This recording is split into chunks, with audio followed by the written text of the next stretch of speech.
On July 31, 2022, Allison and her mother returned home after going out for breakfast together. The night before, Allison had received an unusual voicemail from her ex-boyfriend, whom she hadn't seen or spoken to in several years. Hi, Ellie. It's James. I just wanted to reach out to you because I just wanted to see how you're doing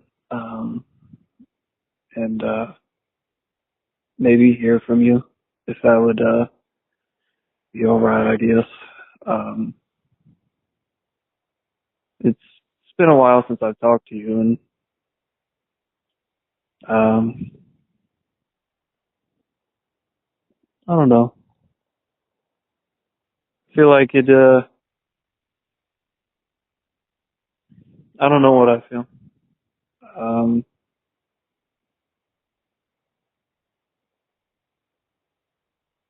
I do know that I do want to talk to you, though.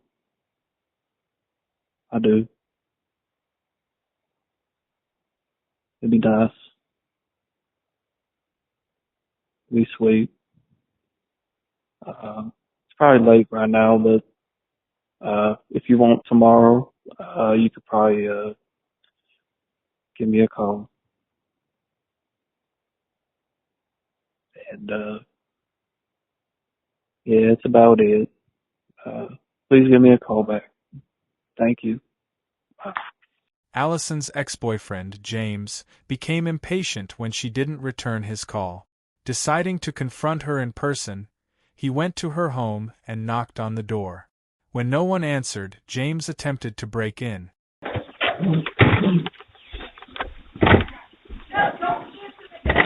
off my porch! James, no!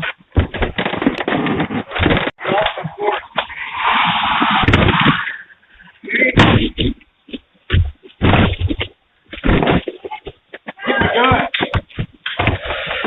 James ignored repeated warnings from Allison's father to leave the property, prompting her father to fire 3 shots through the door.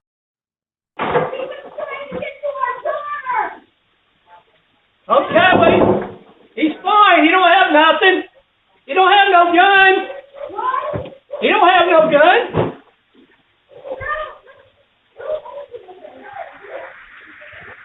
Don't do anything. He's trying to break in and get to our daughter. Okay, well, he's not moving. He don't have a gun. He broke our door in. Trying to get to our daughter. Our daughter's busted in. Okay, hold on. Did you shoot him? Yes. Oh, shit. Okay. Call 911. We're on the phone with him right now. Okay, he's not moving. He ain't going nowhere. Allison called 911, and the police arrived shortly afterward. He broke through the door and my dad shot at him. Ma'am, he shot at him? Yes. I don't want to look. Please don't make me look. Has he been...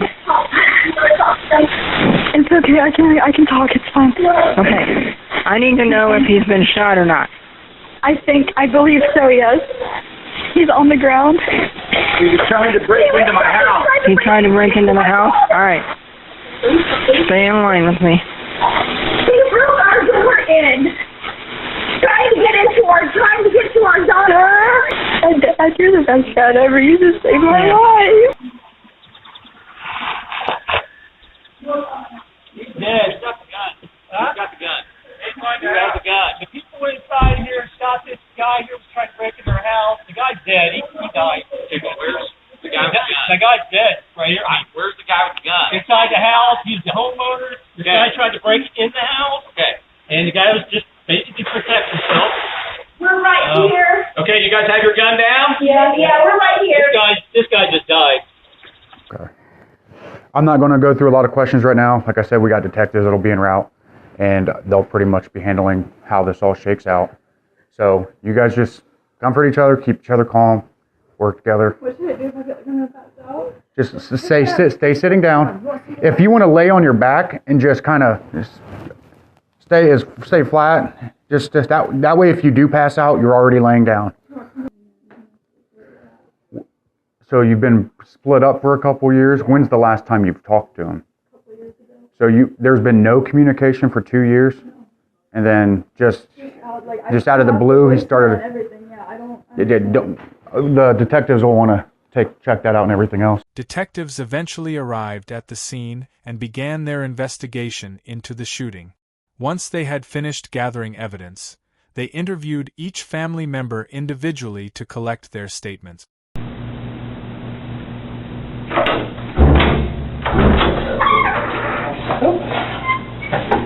All right, my name's Angie. I'm an investigator here, and I just want to talk to you about what happened today, okay? If you need to take a break during any of this, just let me know. Do you need to use the restroom or anything? Okay. If you'd like to have that water, you most certainly are welcome to it. All right. Anytime we interview anybody, we just kind of go over your Miranda rights. It doesn't mean that we think you're in trouble. It's just so that you know that you have rights and what they are. Allison agrees to speak with the detective without consulting a lawyer, despite this being a case of self-defense. In situations like these, it's always advisable for a victim to speak with a lawyer before answering any questions. Who was the voicemail from? James.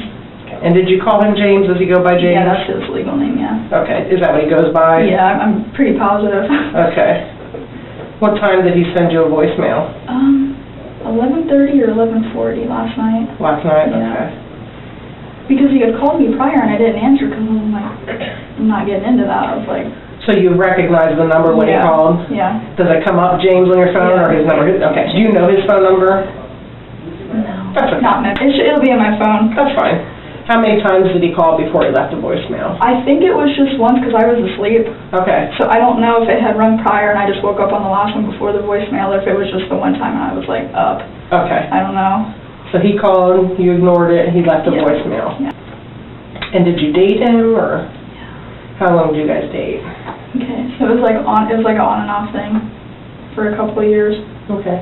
I want to say in total maybe like a year and a half if we added it all up. Like all through your high school years or after you graduated? It started in high school and then it went out of high school. Okay. Just very briefly. Okay.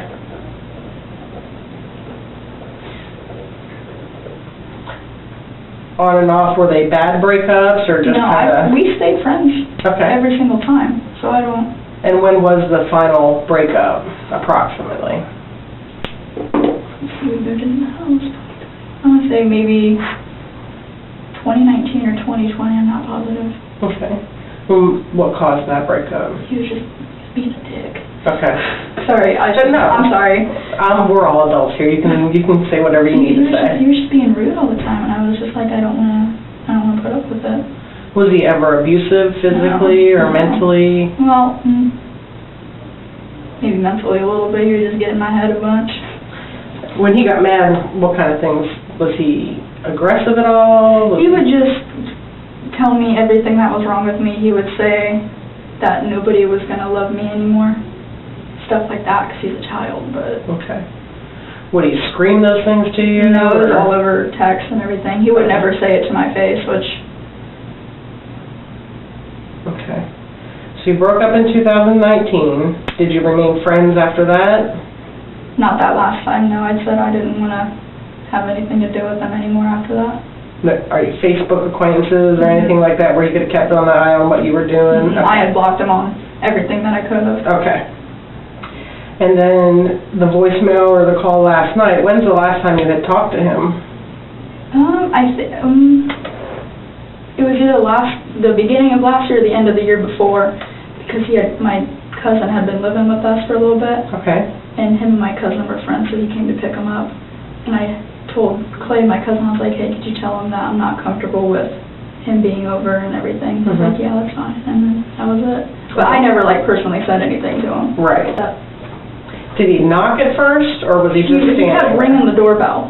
So he did keep ringing the doorbell? Yes. Okay. And once the doorbell rings, when you start talking to it, it just starts recording. Okay. So you can hear Dad and Mom both, because I was like, I don't want to talk to him, saying, hey man, like, she doesn't want to talk to you, it's best if you just leave for right now. If she wants to reach out, she will. And he just stood there and kept ignoring him. So then Dad went out through the garage, and he didn't go around the corner or anything, he just stood there and was like, hey man, trying to get him to answer, and nothing. And then he started to fiddle with the door handle. Okay. And Dad's like, I don't like that. So he goes and gets his gun just in case. And where does Dad keep his gun?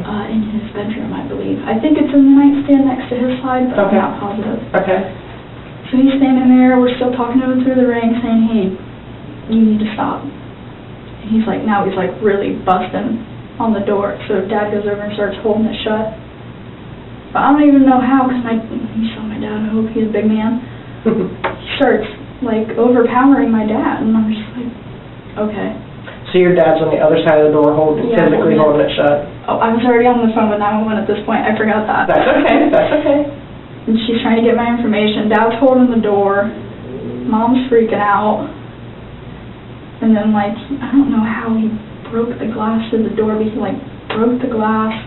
The door frame, whatever that's called, the jamb or whatever, splits off. He's starting to get in. And then I freak out and I go run and hide because I didn't know what to do. Before that, were you all in the living room? Yeah, we were all standing right there next to the fireplace. Me and Mom were. Okay. Over here. He's still at the door. I didn't even see when he shot or anything. I just heard it. I literally hit most of the time. That's okay. I probably would have done the same thing. The detective is trying to understand why James would suddenly attempt to break into Allison's home. Allison claims that they were on good terms and hadn't spoken in years. With this information, it appears that either Allison is not being entirely truthful, or James was not in a stable state of mind. Do you know if he was on any drugs, or has he ever done any drugs that you know of? He has done drugs. Okay. Do you know what his drug of choice is? He liked to do acid a lot. Okay. Back then. I don't know about recent. Because he moved out to California not too long ago and then came back, so I don't know if he like started something while he was out there. Gotcha. When did he come back? How long has he been back in town, do you know? I want to say maybe a year. So back then when you were dating him and kind of friends with him, acid was his... Acid and weed, and I don't know what else he did other than that. Was he ever on meth or heroin or anything that you know of? Okay. I don't think he would have told me because he knew I didn't like it. Right. Is there anything about him that you think we should know about his personality? Has he ever threatened anybody before? Was he like a fighter? I thought he was always very nice. I mean, he worked out all the time. I don't know if he did any boxing or anything. I don't know. Okay. But yeah, he was okay in high school, but then after he came back from California, he just was different. Like his close friends or whatever, he just started treating like crap, and nobody wanted to deal with it. After concluding the interview with Allison, the detective moves on to interview her father. Although they have camera footage of the incident, they still need to confirm that it meets the legal criteria for self-defense. Typically, 4 elements are required for a self-defense claim. The attack must be unprovoked, the attacker must pose a threat of injury or death, a reasonable degree of force must be used to counter the threat, and the person defending themselves must genuinely fear harm or death. The footage shows that immediate danger was present and that reasonable force was used against James. However, one critical question remains. Was James provoked? Again, I was called in from home about this, okay? I can't imagine what you're going through right now, you and your family, okay? Our main purpose today for this interview, okay, the reason why we separate you is just to kind of cover our bases and to just kind of get a line of events of what occurred, okay? I understand. So if you would, I understand, were you aware of the text messages that James had sent your daughter last night? Was not. Okay, so your daughter did not share those with you? No. Okay, all right. Or it wasn't text message, I'm sorry, voicemail. That I just now heard about when he was standing at the door. So you weren't aware of it? I probably wouldn't let her leave yesterday or this morning. Okay. So let's go to this morning, okay? We'll just start from the time you woke up, okay? What happened? Okay. And then, go ahead. I started watching a Netflix movie. Okay. halfway through it, the dogs barked. I figured they were home. So I got paused that and was walking up the steps, about halfway up, and Stacy's standing there. She's like, "You expecting somebody?" And I'm like, "No, why?" I kind of don't remember as far as they said it was James maybe, but I didn't hear James because I didn't know who it was. I was like, I wasn't expecting anybody. He was just standing there at the door ringing it. I think he rang the bell. So how long, so your wife and your daughter arrived back from Perkins, okay? He pulled in right behind them. Okay, so did they come in that same front door? Or did they enter the garage, or do you remember? I think they came in the front door. So they came in back in from breakfast, and then when they shut the door, did they lock it, I'm assuming? They always lock it. Okay. And how long, when they went in the house, until James showed up on your front porch, do you think? I wasn't up there when he wasn't there. When I got up there, he was already at the door. Okay. So you were down in the basement, or? Yeah. Okay. And then you heard them come home, and then you came upstairs? Right. When they came home, and your wife asked if you were expecting anybody? Okay. I don't know if they knew who it was, or maybe they did. Okay. Maybe they weren't sure. Okay. I don't know. Okay. But as soon as Ellie got freaked out because probably what happened, then the voicemail or whatever, knew something wasn't right, and I started getting nervous, because he wasn't answering. They was talking over the ring, telling him to leave. She don't want to talk to you. Was that over like the phone, or? I think they were using. Or were they just yelling through the door? No, I think it was through the phone. Okay. Through the ring. Okay. That's got the voice thing. And they were. You have to bear with me. You're fine. You're fine. They were just doing everything they could to make sure that he would leave, and that we didn't want him here. And I ended up going around to the garage door, opening it up, and walking around, and he's just standing there with his head down. And I said, "James," I don't know exactly what I said. I know I said his name. You need to leave or something like that. But he wouldn't acknowledge me. Didn't even budge. That made me kind of nervous. So you opened the main garage door? The house garage door. Okay. And I walked around. You walked around to the front porch and said, "James, you need to leave." Yeah. Okay. You need to go or leave or something. And he didn't acknowledge you or anything? He didn't move like I wasn't there. Okay, so what happened? That's when I got nervous, and I went back in, shut the garage door, made sure he didn't sneak in. So it's shut. Went in, got my 9. Where was that? On my side of the bed in the nightstand. Okay. Was it in a drawer? Yeah. Okay. Do you always keep it fully loaded just for personal protection? Yeah. Okay. Do you know what kind of bullets you had in the gun? Self-defense. Just like ball ammo, or was it like a hollow point? It was hollow point. Okay. Plastic, I believe, maybe. Okay. All right. Okay. And then after you grabbed your gun from your bedside table, what happened? I went back out, and they were still trying to get him to leave, and he wouldn't leave. And as soon as I was standing there, there was debating on whether to call 911. I said, "Do it." Where were you guys standing at? Right there by the table. The kitchen table? Yeah, okay. The big one. Kind of in that opening there. There was a little bit more towards the bedroom. I said, "Call them. I want somebody to get here, and they can take care of this, get him out of here." But then I noticed all that talking, they wouldn't acknowledge, and I saw him starting to jiggle the handles and stuff, seeing if it was locked, and that's when I went up to the door.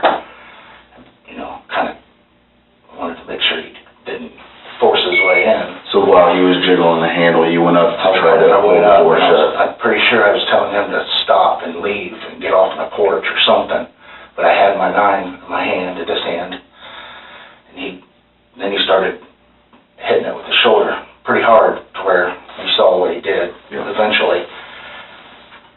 And once I realized he was getting in and the door was open is when I shot. Okay. Did you shoot through the door? I or shot through the window? Through the window part of the door because the door was open and he was coming in. So he was pushing his way in, and you shot I had my socks on didn't have no grip. Was he kind of pushing you back as you were trying to Yeah, hold he was him? moving me. Okay. That's when at first I was trying to shoot, but my clip wasn't in. Okay. And then I freaked out, and I finally did another rack, and then he was pushing hard, and that's when the gun fired. I think 3 times. Twice up here, and maybe another one. Allison's father appeared visibly shaken by his actions to protect his family. Apart from describing the incident, he had no further information about Allison's relationship with James. All evidence so far points to a father responding to an unprovoked threat. The police had one final interview to conduct, this time with Allison's mother. So like I was kind of talking to Mitch about, okay, I had him start with from last night, okay? Were you aware, I understand that there was a voicemail left by James to your daughter, Allison. Were you aware of that, or did your daughter say anything to you about that prior to this incident? This morning she did. Was it at breakfast, or was it? We were getting ready to leave to meet my friend for breakfast, and she said, hey, remind me before we leave from Beth's house, I want to play you something. I said, what is it? And she's like, a voice message. And I said, what's it about? I asked her, I said, who's it from? She goes, I'll just play it for you. She didn't want to give it away. So we kind of went round and round about that. And then, so we left the house, drove to Beth's house. Beth got in the car. We sat in the car, and that's when she played it from James. She played the voice message from James. And then I was like, why is he calling you? And she's like, I don't know. No, I haven't. And this happened last night, from my understanding, the voicemail she got was last night. Yeah, that's what she told me. It was like 11-something last night is what she told me. I don't know the exact time, but... And I personally haven't heard the voicemail. Do you know or do you remember what it said? In a nutshell, basically, I want to talk to you. It's been a long time. You know, just kind of his voice was kind of like, I don't know how to describe it. I mean, it was just kind of like monotone and basically saying that, you know, he just wanted to talk to her. And that's basically what it was said. I mean, he kept saying it in different ways, but the same thing. I don't remember. Okay, and to your understanding, Allison never returned his phone call? She did not. Okay. That's what she said, yes. Okay. She never has.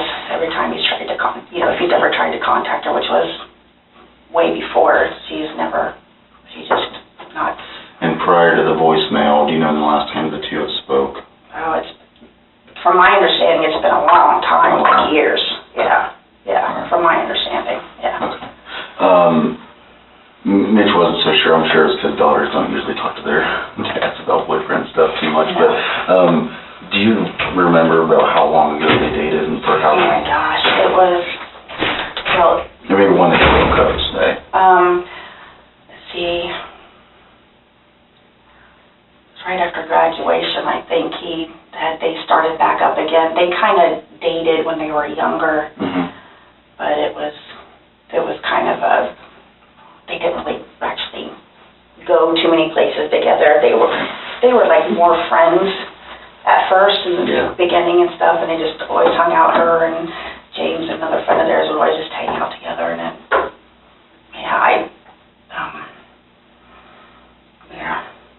I'm trying to think. I think it was right after graduation or soon after graduation. How long ago did she graduate? Oh gosh. She graduated when she was, 17? About 5 years ago. Also, it's been that long ago. They've been broken up since then? Okay. Oh yeah, it's been quite a while. That's your understanding? Okay. Yeah. Did you ever, when they were dating your friends, did you ever know James, like personally, or just kind of in passing, or? Just kind of in passing, you know. I mean, I didn't really get to know him because they didn't really do, like, a whole lot, you know. And if they did, it was with other people and friends and, you know, or like somebody else's house. Or he never really came to our house that much. And, you expecting anybody? He's like, no, why? And I said, well, some car's here, I don't know the car. And at that time, our ring thingy came on. It's like there's motion at the door. Okay. Motion at the front door. And I don't know if I looked at it first or if Allie looked at it first. I don't know, but we saw that it was James standing there. Was it, I'm kind of not familiar with Ring doorbells. Is it on your phone, or is that how you guys looked at it? Yeah, okay. You have an app on your phone. Okay, so either you or Allison, you can't remember which had pulled the app up on your phone. I know I had it open on my phone. I don't know if she had it open on her phone as well. I don't think she did because she must not have because she was on the phone with you guys. So. And so you guys pulled the app up. Did you immediately know that it was James? Yeah. Okay, now did Allison immediately know it was James? Yeah. Okay, was he saying anything? No. No, okay. No. Were you guys trying to communicate with him? Yes. Okay. I several times said through the Ring doorbell, because it has, you're not familiar with it, it has a speaker, you can talk back and forth through it, and, and they can hear what you're saying, they can reply back, you can hear what they're saying, it's all on this app. Okay. And several times, I don't know exactly how many times, but I said, James, she doesn't want to talk to you, you need to leave. Mm-hmm.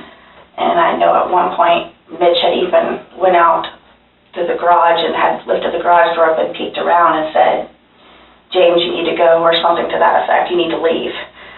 And then he came back inside and shut the garage door because he didn't want him coming in the house. Okay. Take your time. I can't imagine how you're going through.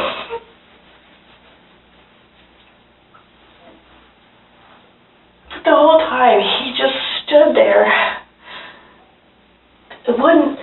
Didn't even acknowledge anything. Even when Mitch said he looked around the corner and told him, said, hey, you need to leave, James. He said he didn't even acknowledge him. And then when I was talking to him and watching him through the monitor, watching him through the app, he was just standing there with his hands like this behind his back, like this, and just standing there like this, and not even, nothing. So clearly not normal behavior. No. And Allie, she was terrified. Did her and Allie have a bad relationship, or was it to end on a bad note? I don't know.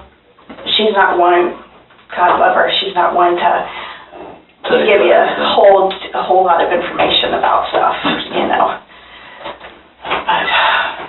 But I know she just didn't want him around. I know that. So you guys told him to leave? Yes, several times. Okay. How long, if you had to guess, again, I know mine's going 1,000 miles an hour right now, how long do you think James was standing on the porch until the incident happened? I don't know. Well, there was one point where he had walked away and then come back. Did he walk off the porch, you think? Yes, I think so, because when I cut back to the app and I was looking at it, it's like he was walking back up again. Yeah. I don't know. It seemed like forever. Yeah. So he was there for a good while. A good while. I don't know what is a good while. It seems like it took forever. I understand. Maybe 5 minutes. Okay. Maybe, if that long, I don't know. I really don't remember. You're fine, Stacy. You're fine. I'm sorry. No.